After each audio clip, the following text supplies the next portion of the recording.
A Odisea por Homero. Hai moitos anos, en Troia, houve unha guerra terrible. Cando rematou, os guerreiros embarcaron para volver aos seus reinos. Un dos máis valentes era Ulises, rei de Itaca. Durante o regreso pararon nunha illa. Ali dentro, como furna, vivía Polifemo, un personaxe monstruoso como a todos os cíclopes. Só tiña un ollo. Polifemo, ao descubrir os guerreiros, atacounos furioso. Ulises defendeuse con coraxe. Durante a loita conseguiu cravarlle unha lanza no ollo. «Malditos forasteiros, ides morrer!» gritaba Polifemo, mentre guindaba pedras ás cegas. Así foi como Ulises e os seus puideron fuxir. Días despois, unha treboada provocou que os navegantes se perdesen no medio do mar. Desembarcaron na illa da deusa Circe, e algúns mariñeiros foron ao seu palacio por comida. Circe ofreceulles unha pócema e no acto os mariñeiros convertéronse en porcos. «Veña para a porqueira, que donde dedes estar». Como non volvías, Ulises foinos buscar. «Bruxa ruín», exclamou cando viu os seus compañeiros. A punta de espada, Ulises obrigou a deusa a desfacer o feitizo. Con outra bebeaxe, os mariñeiros deixaron de ser porcos e todos puideron abandonar aquela illa. Ulises tivo unha idea. Iremos preguntarlle ao vello adiviño Tiresias. Ela nos dicir como volver para casa. Aos mariñeiros puxéronse os pelos de punta. «Así que desexades volver para casa?» dixo Tiresias a Ulises. «Sí, pero navegamos máis perdidos que perdidos. Iso é porque deixastes cego a Polifemo. O seu pai, Poseidón, que é o deus do mar, non vos deixa chegar. Aquel cíclope era fillo de Poseidón. E agora que facemos?» Os ventos han vos guiar, mais bulide. En Itaca hai xente ruín que pensa que morriches e que apoderarse do teu reino e de Penélope, a tua muller. O barco continuou a travesía até que de repente lles apareceu diante a illa das sereas. «Coidado co canto das sereas», berrou Ulises. «Que é iso? Se escoitades os seus cantos sen querelo e maredes cara aos arrecifes e naufragaremos». Ulises ordenou que os atasen ao pau maior. «Quería escoitar os cantos máis vos tapade os oídos con cera e made lonxe da illa».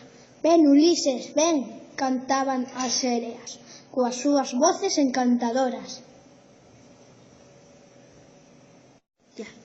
Ulises quería que o desatasen, pero os mariñeiros, afortunadamente, non lle fixeron caso. A travesía continuaba. O barco deixou atrás a illa das sereas, mais un novo perigo puxo en alerta a Ulises. Atrapounos unha bretema espesa. Estamos nos dominios dos monstros Caribdis e Escila. Escila tiña 6 cabezas. Caribdis provocaba no mar remuíños que o tragaban todo. Temos que pasar entre os dous. Os mariñeiros bogaron con forza, pero os muiños facíanos avanzar moi a modo, e Escila, cos seus pescozos longuísimos, atrapou 6 mariñeiros, levounos entre os dentes, o barco logrou afastarse dos monstros, mais 6 mariñeiros quedaran polo camiño. Os mariñeiros quixeron descansar na illa do deus Helios. De acordo, pero non toqueis as vacas nin as ovellas, son do deus e poden falarse, advertiunos Ulises. Os homes aseguraban que non tocarían os animais, pero a fame puido máis que os xuramentos, e acabaron coméndoos. Ulises, cando descubriu, estuvo a punto de volverse tolo. Agora sí que estamos perdidos. Lisquemos cara ao mar indisciplinados. Helios pideulle a Zeus, pai de todos os deuses, que os castigase, e Zeus lanzou unha gran treboada sobre o barco e afundiuno. Só sobreviviu Ulises, agarrado a un anaco de madeira.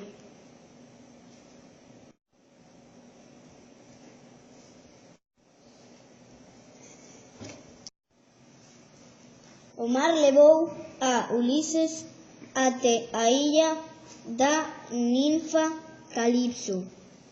Esta salvouno e axudouno a construir unha barca e uns remos para botarse de novo ao mar.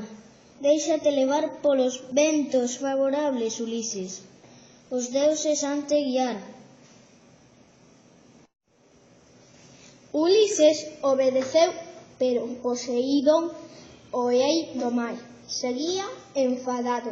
Así que, para vingarse, encheu o mar de ondas destrutoras até que conseguiu destruírlle a barca, e o valente Ulises volveu a naufragar no medio do mar. Aferrado a un anaco de barca, Ulises chegou a unha illa, poboada por magníficos navegantes. Eu son Ulises, rei de Ítaca, e intento chegar ao meu reino, dixen Soelia. Non te preocupes, non tienes que levar, ofreceron os navegantes sen dubidar.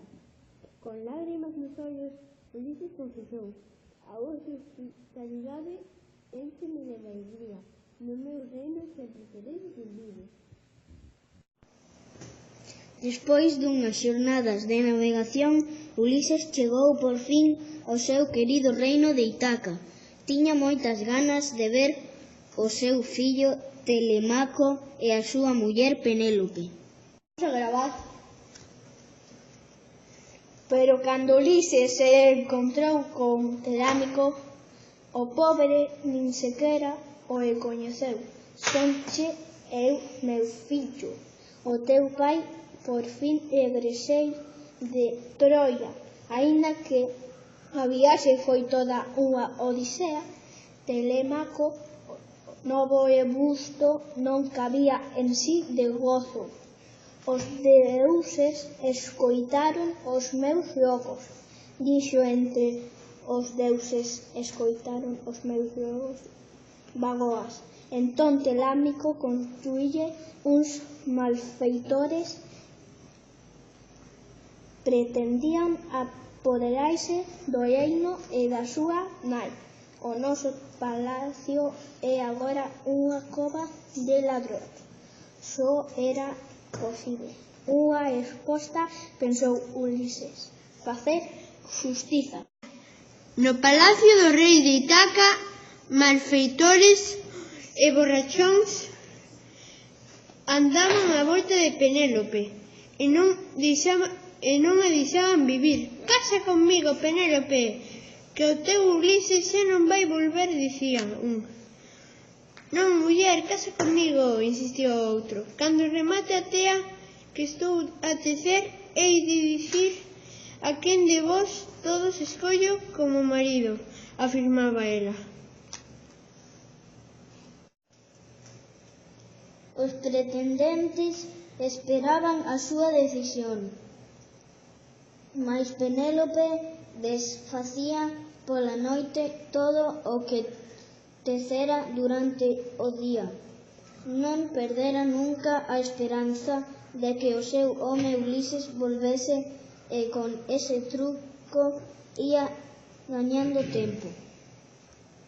Ulises presentouse no seu propio palacio, enfrentouse aos traidores que o tiñan por moito, ides morrer todos por insolentes e desvergonzados, díxolles. Os malvados aterrados caeron baixo a espada de Ulises e as frechas de Telemaco, pai e fillo, fixeron xustiza. Todos pagaron caro o seu atrevemento. Así volveu a paz a Ítaca e Penélope puido abrazar de novo o seu home, o incomparable héroe Ulises. Hecho por Brais, Por Tomás y Lucas.